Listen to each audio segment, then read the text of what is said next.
So today I want to talk about sentimentalism.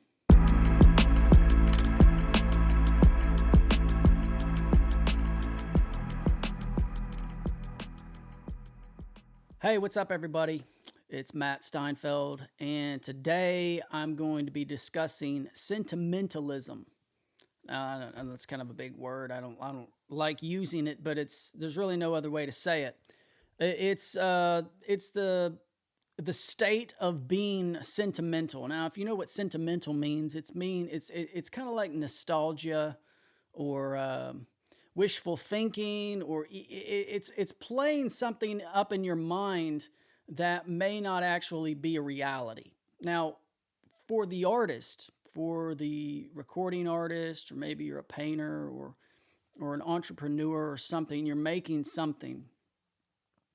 Sentimentalism or sentimentality is a big vulnerability, and it's something that I think all of us face. Now, if you're trying to do something unique, if you're trying to create something, and maybe it's not unique, but maybe it's just a version of something that exists. Now, in music, I find that a lot of artists or people that would like to record, they have a bit of a sentimental mentality towards things, towards music, that it means something to them, that they have a passion for it.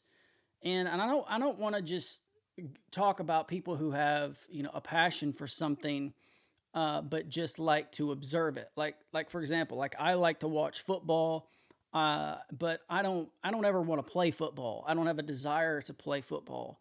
I don't think about, oh, I wish I was in the NFL, or I wish I'd played high school or college ball. Like I don't think of it that way, but I do like it and enjoy it. And that's something different. Now, I'm talking about people who have a passion or a desire to actually do something that maybe that they're capable of doing. Like I'm not capable of playing in the NFL, right? That's just not going to happen ever. But there are certain things that I have a passion or a desire for, or maybe a strong interest in, that I could pursue. Now, a sentimentality or to be sentimental, I think has sometimes a negative connotation to it, because there's a part of it that it's kind of like a memory or a thought about something that isn't necessarily true. Maybe it's been blown up or bigger in one's mind. And I think that this is a problem or an issue that people face as artists. Now, what do I mean by that? Well, I know that I have some talent, some ability to sing and play an instrument. I have some ability to write songs, and it's something that I've practiced, and it's something that I can do. It's something that I've noticed that I enjoy. It's something that I've found some success in for me personally, and other people have said, hey, that they've enjoyed the songs. So there's been, the opportunity, the ability, and some confirmation from people. And that's been really positive for me. But maybe as an artist, and maybe this is relevant for you, you're sentimental about this idea of what you should be, or what you could be, or what you really are. And now let me give you an example. I know several people that maybe are artistic and have the ability to create, and maybe they're even talented musically. But they have a sentimental view towards music, that if you ask them if they wanted to be a singer, they would probably say yes. If you asked them if they wanted to be on a stage performing somewhere, they would probably say yes, I want that. But then you ask them, what steps are you taking to get to that point? Well, that's when the excuses come. Well, I have this full-time job and I have to work long hours, or I don't really know about equipment, or I don't know anybody with a studio or how to do that, or oh, I don't really have the this, that, or the other, right? In those cases, the person is expressing sentimentalism. Now, I know that for many of us, there is a stage in our life where we want to do something and we decide we're going to do it. And we jump headfirst into research, which for many of you is YouTube or reading a book about something.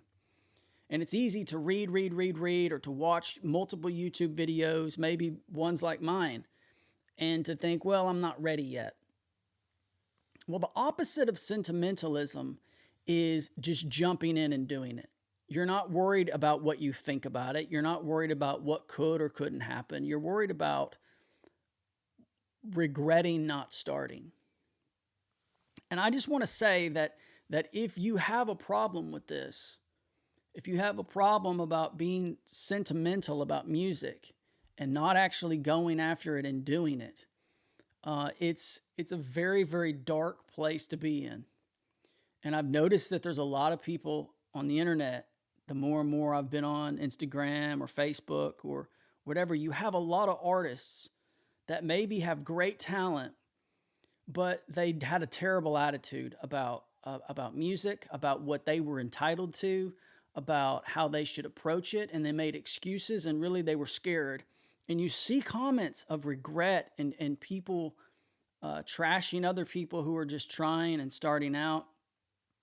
And it really is a dark place. It leads to being bitter. It leads to getting to a place in your life where you don't necessarily have the opportunity to do what you could have done before.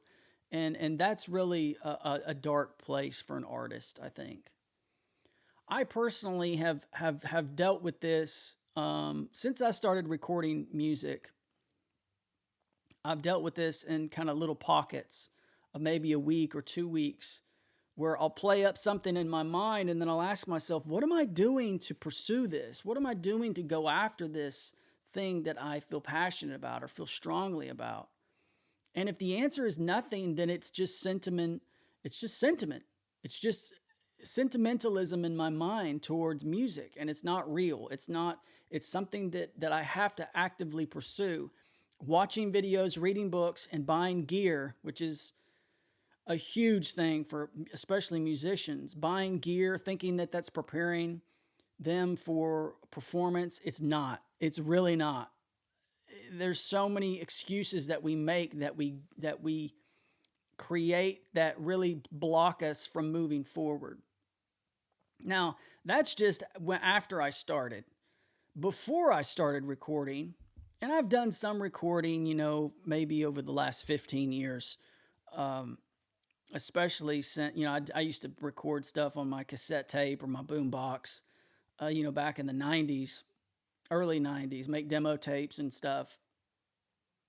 But since I got a laptop, I think in the early 2000s, I started to record some, but it wasn't like I'm doing now. But I remember during that time, before I kind of jumped into it a couple years ago, seriously, that I often romanticized the recording process. I made it this big deal. And when I actually started doing it, I realized that for years and years and years, I had created this thing in my mind that was way bigger than it was. It's really just pushing record and singing for a couple minutes. It's not an album. It's not this big thing, this big production. It's not studio. It's not all these big words that kind of are scary or can be scary to someone first starting out. It's just a couple minutes with the red dot on, getting comfortable and playing, what's there. And I realized that I was over sentimental. I, like other artists or creators, I am sensitive. I'm sensitive to the world around me, which is why I create songs and write lyrics and make music, is because you have to be that way in order to see the world and to interpret it in a way that's relatable. But it also brings up fear, and it brings up insecurities that are hard to face sometimes. And that's where we have to decide, are we really going to do it? Are we really going to give it a go, give it a try? Or are we going to be sentimental? and just romanticize it, think about it in our minds, make ourselves believe that we're something we're not without trying? Or are we really going to do it? I'm curious about what you think about this. Have you ever experienced a moment or time in your music creating, experience where you felt sentimental or nostalgic or romanticized the process instead of actually just putting in the hard work or the consistent daily grind of making and writing and creating? I'd love to hear your thoughts. I'd love to hear your comments below. If you would subscribe, that'd mean a lot to me. If you want to go further into this conversation, please follow the page and do so. So, as always, thank you for watching very much, and we will see you again next time.